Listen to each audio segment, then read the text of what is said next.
I mean, if you don't know Jude Van P, then you don't know anybody in Nigeria. Trust me when I say that. We've got, fantastic ambience. We watch this football match. All thanks to him and his team for putting this together. During the quarterfinal match against Algeria, I mean, it was a swell time. Spoke to folks like Favour Etua, Samuel Bamiche, Olisa Chukuma, and now again, I said it at that point in time that I hadn't seen Samuel for almost 9 years. Jude is someone that I didn't find it easy to come by. Last time I saw him was in June, and now it's taken another 7 months for me to see him. But it feels good. That's what football can do. Reuniting friends, more like a reunion. Many thanks for joining us on the show, Jude. It's my pleasure. I mean, you've been fantastic host tonight.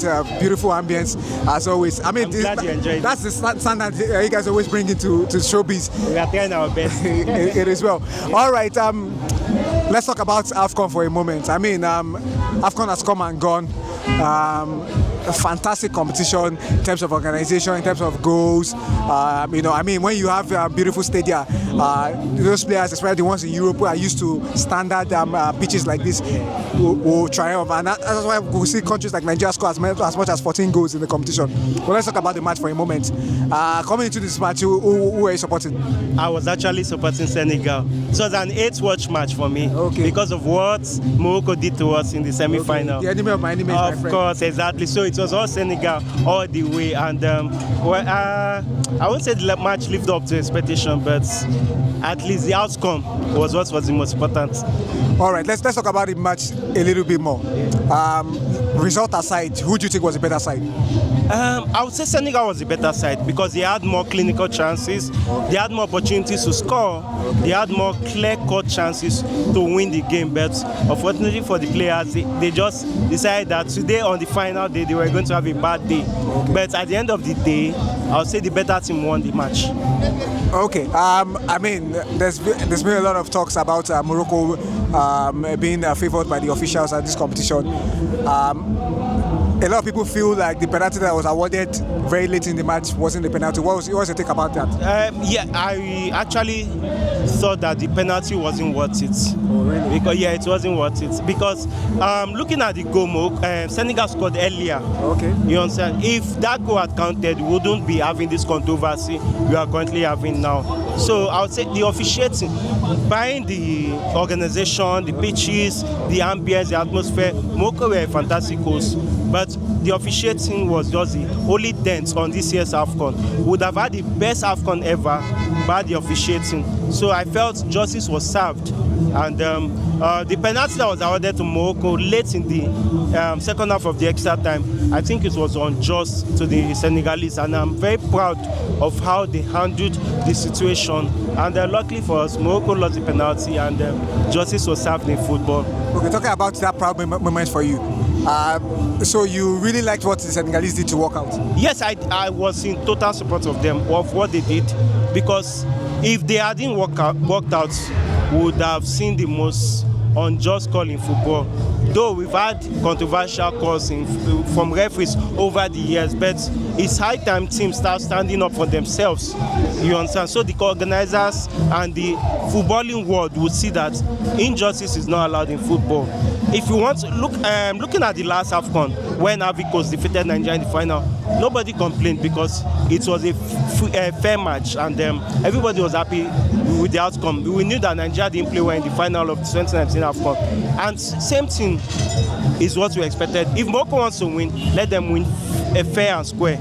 You understand? So I was in support of what Senegal did, and I think it's high time teams started standing up for themselves to go against bad officiating. I mean, the Europeans have always talked down on AFCON. Yeah. Don't you think that moments like this will give them more reasons to talk down on AFCON? True though.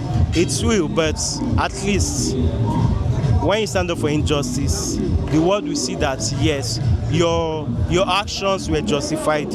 You get, this is not a good advertisement for African football, but at the end of the day, justice prevailed. All right. Finally, Who was your standout performer in terms of individual players tonight? Initially I was thinking to Mane, but when he started calling out his players to come back, I started having a bias that why would he do that?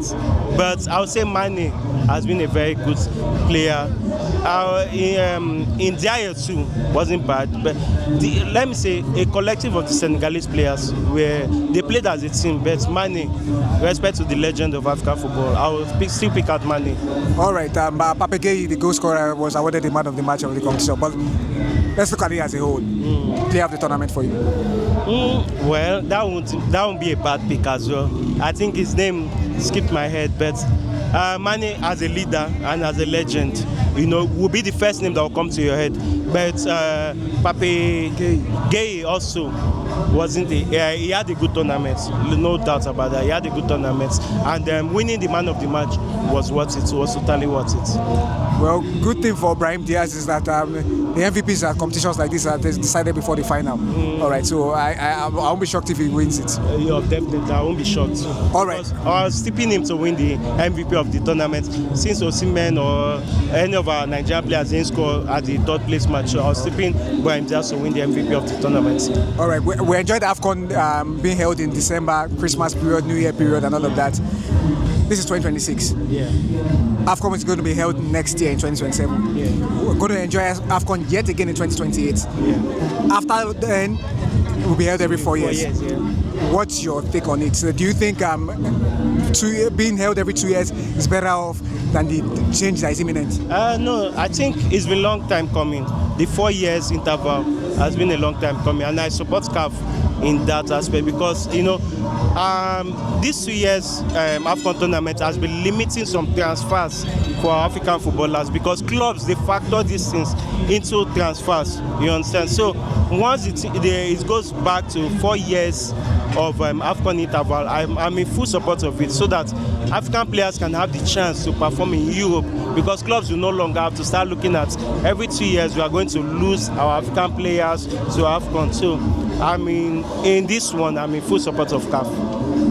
All right, fantastic talk because you talked about Sadio Mane being a legend of African football. Let me remind you of a player that was also had a bad experience with what he said, an African legend, Didier Drogba. When he returned to Chelsea, he was told specifically that he wouldn't go to the AFCON if he come back to Chelsea. Unfortunately for him, that was the year Africa won the title and he wasn't part of the team. All right, Jude, many thanks for joining us on the show.